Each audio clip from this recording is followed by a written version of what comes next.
um, मेरा एक friend था एंड एक दिन पूछा था मुझे, ये हैदराबाद का कल्चर क्या है बोल के पूछे। थोड़े स्केप्टिक्स जो मानते नहीं कि आंध्र प्रदेश नेचुरल चीज़ है तो रहने दो, ये क्या है तुम्हारा हैदराबाद का कल्चर बोले। मैं बोला ऐसा कल्चर है जहाँ पर एक हिंदू के घर में मुसलमान औरत 40 साल के लिए खाना पका के रिटायर हुई है, और ये मेरा घर का हकीकत है। We had a Muslim cook for 40 years. So that is the kind of culture we have in our city. But more than the culture, I think what I am worried about is what will happen to Hyderabad in the next coming months.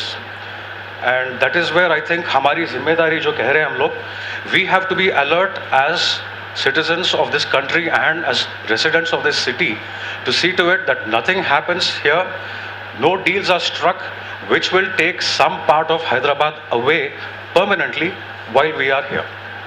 And that is bound to happen. There are efforts already being made. दिसंबर में ज़हीर साहब और मैं एक group में हम लोग दिल्ली गए थे एक मीटिंग को, सेंटर फॉर पॉलिसी रिसर्च, जिनके प्रेसिडेंट शिवराम कृष्णा साहब रिसेंटली आके सेस में एक वर्कशॉप या सेमिनार करके गए थे। In this workshop Pratap Bhanu Mehta who was the president और CEO ऑफ CPR वहाँ दिल्ली में दिसंबर में कहे थे कि हमारे पास पॉलिसी लेवल में हैदराबाद को दो नज़रिए से देख रहे हैं। एक जो है मेगा सिटीज़ अप्रोच, दूसरा जो है डिस्क्रीट इकोसिस्टम्स। मेगा सिटीज़ तो हम समझें, मेगा सिटी जो है हैदराबाद मेगा सिटी है, ठीक है मेगा सिटी है भाई। ये डिस्क्रीट इकोसिस्टम क्या है? इसमें डिस्क्रीट अलग अलग जोन्स होते हैं क्या, जिसमें एक जोन का कंट्रोल किसी को और एक जोन का कंट्रोल आप रख लो? क्या करने वाले हैं हैदराबाद को? ये कॉन्सेप्ट को कोई क्लैरिटी अभी तक दिए नहीं। I am not an expert on geography, लेकिन I did my research to the extent I can as a informed uninformed but intelligent person. I try to do my research. देखा कि यहाँ पर इसके बारे में ज़्यादा कुछ लिखा नहीं है, मेगा सिटीज़ के बारे में काफ़ी लिखा है और हैदराबाद के लिए पोटेंशियल काफ़ी है, specially with the implementation of 74th amendment. अपने पास काफ़ी कर सकते हैं हम लोग, if we have the will and if we as the people of the city want to do that. Porto Alegre is a city in Brazil. वहाँ पर आपको कई सालों से पार्टिसिपेटरी बजटिंग चल रहा है उनके म्यूनसिपालिटी के लिए। हर एक इलाके से लोग जाके वहाँ पर चुनते हैं एक आदमी को, और वो अपने एरिया के जो ज़रूरियाँ हैं, इंफ्रास्ट्रक्चर हो, स्कूल हो, उसके लिए उन लोग वोटिंग करते हैं बजट के लिए। तो municipal budget is decided by the people in participatory budgeting, as we see in the case of Porto Alegre.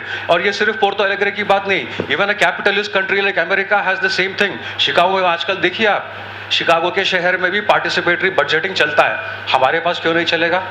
हम लोग भी एक नया तेलंगाना, एक नया हैदराबाद बनाना चाह रहे तो हम भी कर सकते हैं। So that is one thing we can definitely do. लेकिन the more important thing which I am pointing out, the dangers, आजकल के जो danger है, this is all about the सरफ़े-ख़ास ज़मीन of the Nizam and nothing else. The whole of Hyderabad, the whole fight for Telangana revolves around the सरफ़े-ख़ास lands of the Nizam, which is today Rangareddy district. उसको पकड़ लिए है, कब्जा कर लिए है। There has been, Dr. Gautam Pingal of Staff College will tell you, every mandal office has records which will show you daylight robbery. हर एक revenue record जो है मैनिपुलेट किया गया है, पुराने फाइल्स को जला दिए गए, हाई कोर्ट में भी जला दिए फाइल्स को। सेक्रेटेरिएट में तो परसों 2 हफ्ते के पहले फाइल्स को फेंक दे रहे थे वहाँ से, पुराने हो गए बोलकर। This is what they are doing, covering up their tracks and trying to hide the fact कि यहाँ पर daylight robbery, चोरी हुआ है, यहाँ पर ज़मीन की चोरी हुई है।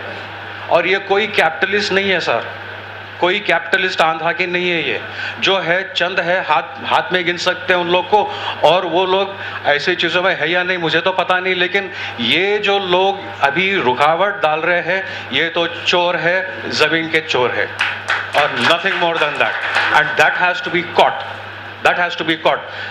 लैंडको का केस तो अभी सुप्रीम कोर्ट में चल रहा है, पूरों को पता है कि वो वक्फ ज़मीन है। So those kinds of cases are many, and this is that lobby which is only interested in getting money from construction and service sector. They are not even capitalists. Capitalist था तो भी मान सकते हैं, थोड़ी तारीफ कर सकते हैं, वो भी नहीं है आजकल के ज़माने। They are still thieves. तो ऐसे लोगों का पॉलिटिक्स है ये ऐसे लोगों का पॉलिटिक्स है ये, जहां पर they will try and do as much as possible to damage the city before they leave. I might be an alarmist. I might be an alarmist, but I think I will feel safer tomorrow. Otherwise, I think I will feel guilty that I did not do enough. Therefore, I am going to be very, very alert about this issue and see to it that we put as much of pressure on, be it the central government, be it the state government, or even in the city. Why 10 years in the first place? My first reaction was that. जैसे announcement हुआ कि UPA has unanimously decided, unanimously, लेकिन यहाँ पर people are saying no, this is our city, we want it as a common capital. So the point is very simple. Why 10 years? To cover up your tracks, to make your deals in the meantime. We don't want 10 years. वहाँ पर कुछ, I was frankly speaking, I did not get any feeling of joy for the simple reason, एक Andhra police वाला जहाँ पर मैं वो Telangana martyrs पे गया तो मैं उसे भगा दिया वहाँ से. That very night I went there and Nayan Narasimha Reddy, others were all there near the Martyrs Memorial. Police वाला एक बढ़ा दिया. मैं उसको पूछा, भाई आप कहाँ के हैं? नेम प्लेट देखा, मैं कुछ लिखा था उसके ऊपर, तेलुगु नाम था. मैं बोला आप आंध्रा के या तेलंगाना है? बोल तो उसके आदमी को बोला पकड़ो इसको. जब तक निकल गया मैं, लेकिन still this is what you will see amongst people who are in power, and this is what you will experience, and I have experienced it personally. That's one thing. Secondly, I think what is more important is to keep in mind that we need to have a plan for how we can develop our city further. The old city of Hyderabad, GHMC में 18 circle है. 18 circle में old city circle number 4 है. It has the largest number of slums in the city, 220 slums. The largest number. The city has become a slum, in other words. तो development कहाँ कर रहे हैं आप? आपके एरियाज में हाईकोर्ट क्यों चला?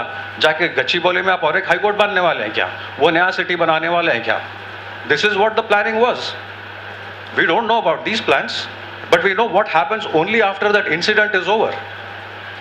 And therefore, I think we need to be better prepared in order to understand how we can check these kinds of behavior and these kinds of actions that will definitely come forward in the next 6 months. I don't want to take too much of time. There's lots of other things to be talked about. Thank you very much. Thank you, Vijay Burugula Saab.